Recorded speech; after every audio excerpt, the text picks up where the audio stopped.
En el caso de Steve Jobs era disléxico y TDA. El fundador de IKEA también es disléxico. Tenemos a Einstein, Bill Gates, está en el espectro autista, Elon Musk. 500.000 de personas en España tienen autismo y más de 2 millones de personas tienen TDAH. Todos somos neurodiversos. No hay un cerebro igual ni una manera correcta de pensar. Sí que hay un segmento de la población, que es un 20% además, que aprende, que piensa, que siente y que se relaciona de manera sustancialmente diferente al resto. Y ahí encontramos TDA, autismo, dislexia, dispraxia. Mi propósito es ayudar a personas neurodivergentes a través de las empresas. Creo que te diagnosticaron TDA con una edad ya adulto, ¿no? Sí, con 45 años aproximadamente, sí. Tengo 51. Vale. Y me gustaría ir a la etapa de niño primero, ¿no? Ese niño, ese Pablo niño en el cole, ¿cómo era? Si ahora que ya lo tienes diagnosticado, entiendes cosas de esa época y cómo viviste esa niñez, tanto en el cole como en casa, con la familia y demás.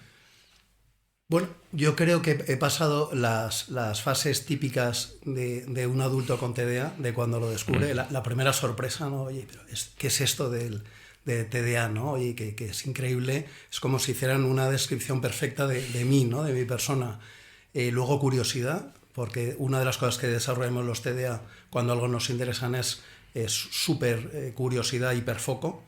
Y luego pues entender, como dices tú, muchas cosas, ¿no? Vale, ahora entiendo mi manera de ser o qué me pasó a mí en el colegio, mi manera de relacionarme, etc.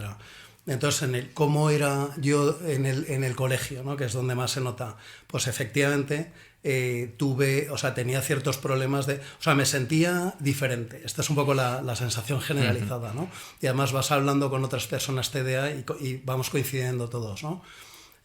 Primero es una sensación de sentirte diferente y luego, pues lamentablemente, pues fíjate, tengo 50 años, o sea que por aquel entonces los colegios no sabían de esto, no es un tema de juzgarlos y sencillamente pues lo simplificaban en, oye, pues esta persona es vaga o no presta atención o no quiere estudiar, ¿no? Esto es un poco... Y tú mismo lo que piensas es que, o sea, lo que ves es que a pesar del esfuerzo tampoco llegas, ¿no? Entonces tú mismo empiezas a tener una percepción de ti pues equivocada y con todas las consecuencias que puede tener todo este tema. ¿Y en casa? ¿Tus padres...? Bueno, no, en casa no tuve especial problemas. Afortunadamente tuve unos padres bastante comprensivos y además con ganas de decir, oye, de ir más allá, ¿no? Decir, oye, chico, tú no tienes problemas, vamos a ver qué pasa aquí, ¿no? Entonces también me dieron soporte psicológico. En realidad en el colegio tampoco tuve grandes problemas, pero sí que tuve estas dificultades y luego ya con el paso del tiempo en la universidad me fue muy bien.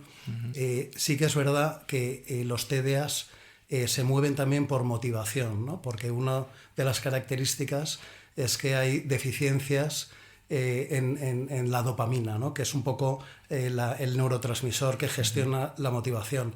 Entonces el colegio tú no lo eliges, la carrera sí la eliges y si te gusta, pues entonces pones ahí todo tu hiperfoco, ¿no? Entonces en la universidad me ha ido bien y luego en el trabajo pues he ido más o menos eligiendo lo que quería y también no he tenido demasiados problemas. Antes de entrar a qué es el TDA o otro tipo de neurodivergencia, quería, desde tu experiencia, ¿qué es lo que más te ha perjudicado o beneficiado esa condición de TDA? A ver, a mí el TDA me perjudica todos los días. O sea, hay un concepto que digo yo siempre que son los microfallos. Afortunadamente no me ha provocado grandes problemas, pero sí pero pequeños microfallos te pasa desde que te levantas, porque básicamente el TDA lo que le pasa es que impacta en las funciones ejecutivas, que las funciones ejecutivas son pues estas actividades mentales que te permiten controlar tu entorno y planificar, ¿no? Entonces nosotros somos malos, tenemos dificultades planificando, poniendo objetivos, estrategias para conseguirlo, la gestión del impulso, la gestión de la atención, la gestión la medición del tiempo, ¿no? Llegamos tarde a todas las reuniones porque pensamos que vamos a llegar en 10 minutos y luego te lleva 2 horas. Entonces, estos son un poco los problemas de mi día a día, pero que también con la edad y con las técnicas necesarias, pues lo vas superando, ¿no? Te vas conociendo a ti mismo. Y luego, por otro lado, la parte positiva, que es también donde más me centro yo, son muchas. O sea, a mí, en mi caso, que ya te digo que he sido emprendedor, a mí esta energía y esta pasión y estas ideas, ¿no? Esta capacidad creativa o de innovación, pues me viene de la neurodivergencia, ¿no? Estoy seguro. A mí y a tantos otros. Solo hay que ver otros casos de gente emprendedora que también en este caso son TDA o son disléxicos o tienen otro tipo de neurodivergencias. En el caso de la empresa, en el mundo empresarial, también, no sé si siempre has sido emprendedor, pero por si has sido empleado, si has sufrido, entre comillas, el TDA, como... Bueno, o sea, en mis iniciativas, en mis empresas, no. Yo creo que una de las razones por las que hay mucho TDA emprendedor, uno es por esa, pues por ese pensamiento más disruptivo y esa energía. Pero luego hay otra razón y es que te creas tu entorno, ¿no? Entonces, al crearte tu entorno, te creas tu cultura, tu manera de hacer las cosas, y entonces esas te la adaptas a tu manera de ser TDA, ¿no? Sí he sido empleado, y además he sido empleado de multinacional, y ahí empecé en un proyecto que básicamente era crear un proyecto, era intraemprendimiento, ¿no? Como crear una startup dentro de la empresa, porque esa es la manera de innovar de las grandes empresas, ¿no? Son mastodontes.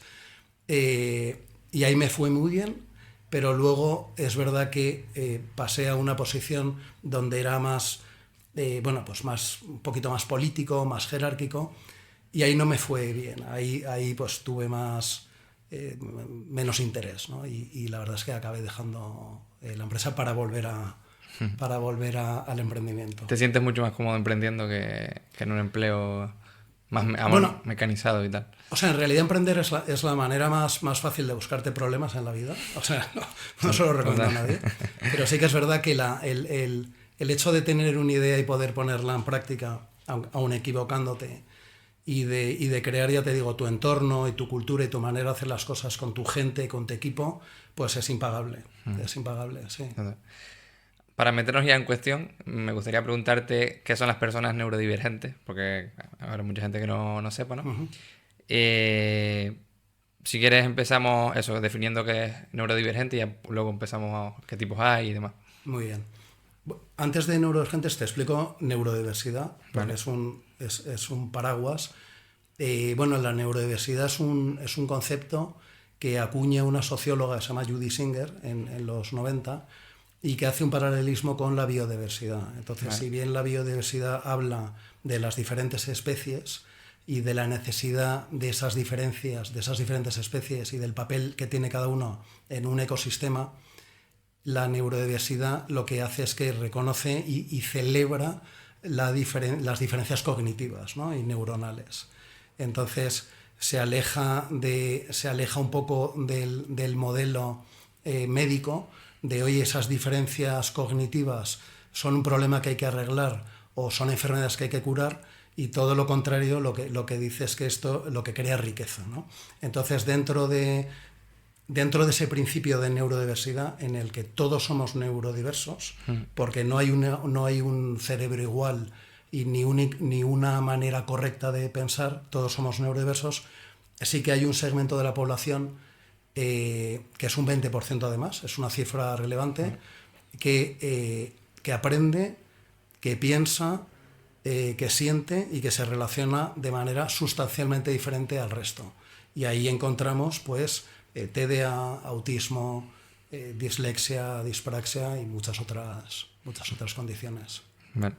Creo que hay mucha confusión en los términos, en la gente, ¿no? TDA, TDAH. Sí. Si puedes definir un poco qué es. Sí. Bueno, para empezar, todo esto es relativamente nuevo en el mundo, en España ya más todavía. Y son conceptos dinámicos, porque también lo que se está viendo es que hay muchos rasgos o síntomas que son nucleares a todos los neurodivergentes, ¿no? Con lo cual no existe el TDA puro ni el autista puro, son espectros, ¿no? Son rangos. Entonces la tendencia es un poco a verlo de manera más holística y a considerar que tú puedes tener más este rasgo de aquí y el otro ahí. Es decir, cada persona es única, ¿no? Pero sí, pero obligatoriamente también hay que tener claras las etiquetas para saber un poco de lo que estamos hablando, ¿no? Entonces, en el caso del TDA, ya te explico un poco lo que era de cómo afecta esas funciones ejecutivas. Y luego la H, que es de hiperactividad, cuando eres más pequeño se traduce en hiperactividad motora, no paras quieto. A mí es una de las cosas que me pasaba. No paras quieto. Ahora en los colegios te dejan que te levantes tranquilamente y además nadie te juzga, ¿no? En los colegios está como más normalizado, ¿no? No así en las empresas. Y esa hiperactividad de mayor se traduce en una inquietud interna, ¿no? Por eso también somos más creadores, nos gusta poner cosas en marcha, ¿no? Es esa inquietud más que motora. De hecho, estaba buscando por internet datos, entre comillas, ¿no? Curiosos y tal, de esto. Y estuve viendo que casi 500.000 de personas en España tienen autismo, que son unas cuantas. Y número arriba, número abajo. ¿No? Y más de 2 millones de personas tienen TDAH. Y lo que acabas de comentar, que muchas personas muchas personas autistas tienen TDA o TDAH, Sí. o sea, que se solapan un poco. Sí. ¿Y por qué crees que este auge de, obviamente, la ciencia, ¿no? La neurociencia y todo ha avanzado y podemos investigar más sobre esto y demás? ¿Pero crees que todavía la ciencia o la neurociencia está un poco por detrás de la sociedad? Bueno, no, todo lo contrario, yo creo que va bastante rápido. Vale.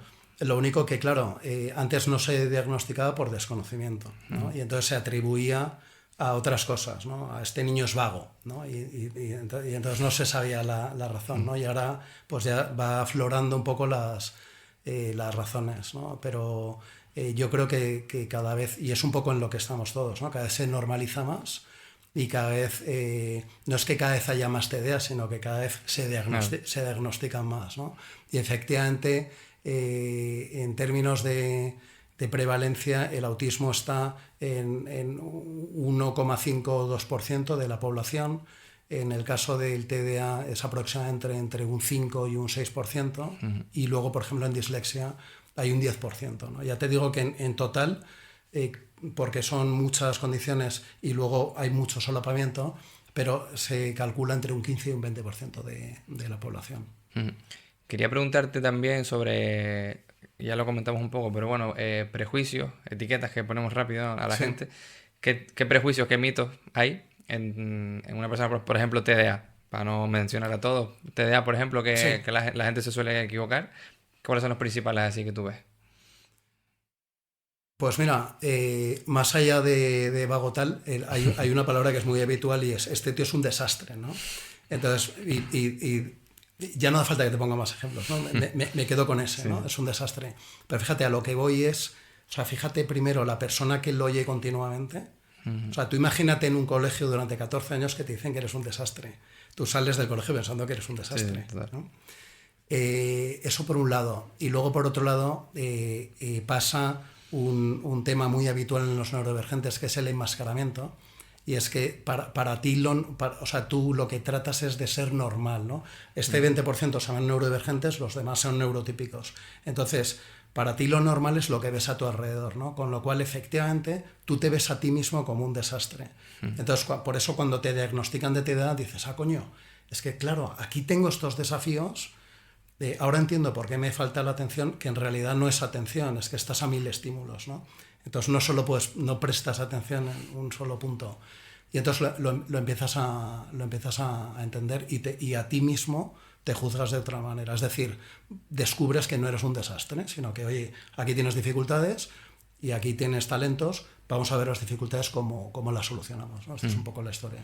¿Crees que es importante el diagnóstico? Porque mucha gente, hablando de las etiquetas y demás, le ponen la etiqueta a ese niño y ese niño, si no se diagnostica nunca, pues carga con ese peso durante toda su adolescencia y demás y le lastra, ¿no? Pero a lo mejor ese diagnóstico le hubiera ayudado a comprenderse mejor y a partir de ahí lo que tú hablabas de mejorar mis fortalezas, saber cuáles son mis dificultades y tal. Entonces creo que es importante el diagnóstico, entiendo. O sea, yo creo que todo lo que sea conocerte a ti es importantísimo. Entonces, si para conocerte a ti un especialista, un psicólogo, un neuropsicólogo, un psiquiatra, te diagnostica, pues te va a ayudar, ¿no? Te va a ayudar a entenderte mejor, ¿no? Dicho esto, también hay como mucha obsesión por el diagnóstico, ¿sabes? Cuando en realidad yo creo que lo que hay que pensar es precisamente en esto. Oye, yo tengo inatención, ¿no? O sea, esto es un hecho. ¿Por qué? Pues si eres curioso, investigas, pues la ciencia te explica por qué, ¿no? Pero el caso es que yo soy inatento. Entonces, oye, pues voy a ver cómo soluciono la inatención. Entonces, me da igual la etiqueta, si soy TDA, si soy TDA con H, si soy TDA con un poquito de autismo, sino que voy un poco pues a lo que soy. En Inglaterra, donde todo esto está más avanzado, para algunos temas sí que se necesita diagnóstico, por ejemplo, para la empresa. O sea, si tú llegas con un diagnóstico a la empresa, pues entonces tienes una serie de derechos y de ajustes que te tiene que hacer la empresa, ¿no? Esto es un poco también la otra. Es que yo veo muchas personas, sobre todo padres con los niños, que son los que más se preocupan, entre comillas, que ya tienen un rasgo, Sí. ¿sabes? Ya se le olvida mucho X cosas y ya tienen TDA o TDAH, lo que sea. Sí. Y es como, a ver, vamos a tranquilizarnos. Una, que si lo tiene, que no pasa nada, y otra, que todavía no sabemos si tiene o si no tiene. Sí. A lo mejor es una conducta que, ¿sabes? Que es por hábito, ¿sabes? Que es por ejemplo, por las redes sociales hoy en día se ha demostrado que la gente...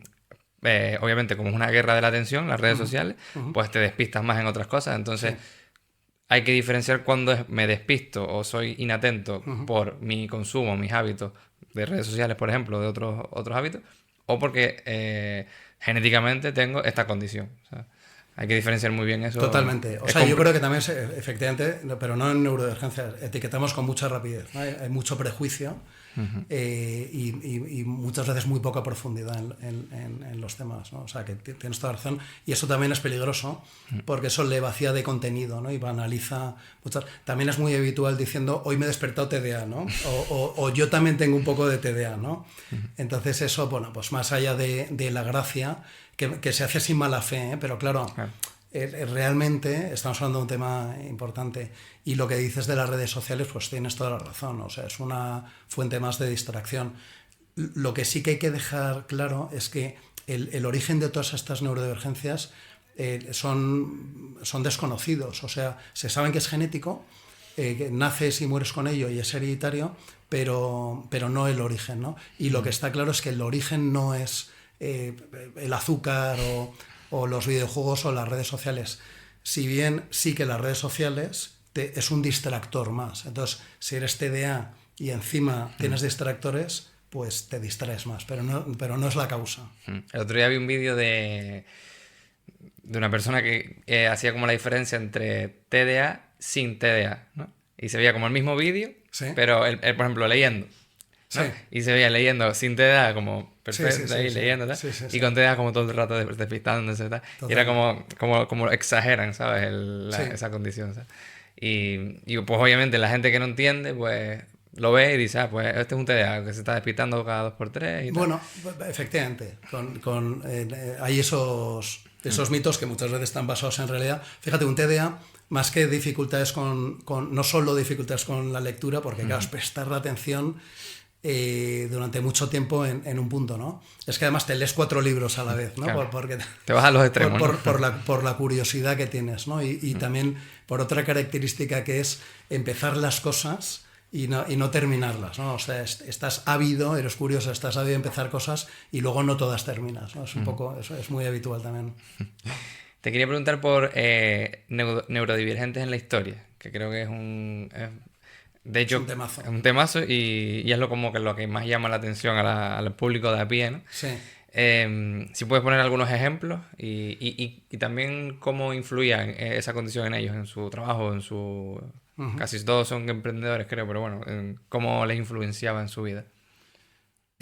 Bueno, o sea, en general, la neurodiversidad lo que dice es que todos tenemos un papel, ¿eh? Entonces, también es verdad que yo muchas veces empiezo las charlas y las formaciones hablando de personas famosas o inventores neurodivergentes pero esto no quiere decir que todos los neurodivergentes son genios, ni que todos los neurotípicos puedan dejar de serlo, ¿no? Pero efectivamente, pues mira, hay personas que en su campo han revolucionado el mundo, ¿no? Como Steve Jobs con sus creaciones.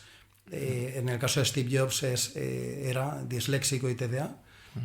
Hay mucho emprendedor disléxico. El fundador de IKEA, que tiene un nombre impronunciable, también es disléxico, y además era una persona que tuvo muchos problemas en la escuela. Bueno, pues porque no se entendía la dislexia y tuvo muchos problemas, y luego fíjate dónde llegó. Bueno, luego tenemos a Einstein, a Bill Gates también. Bill Gates está en el espectro autista. Elon Musk, o sea, hay muchísimas. Y es verdad que son personas que tienen más capacidad de pensamiento disruptivo, ¿no? y de innovación. Entonces, también hay que decir que son afortunados, porque hay mucho neurodivergente con estas capacidades que lo que no ha tenido es la oportunidad de llevarlas a cabo, ¿no? Entonces, estas son personas que se les ha dado estas oportunidades.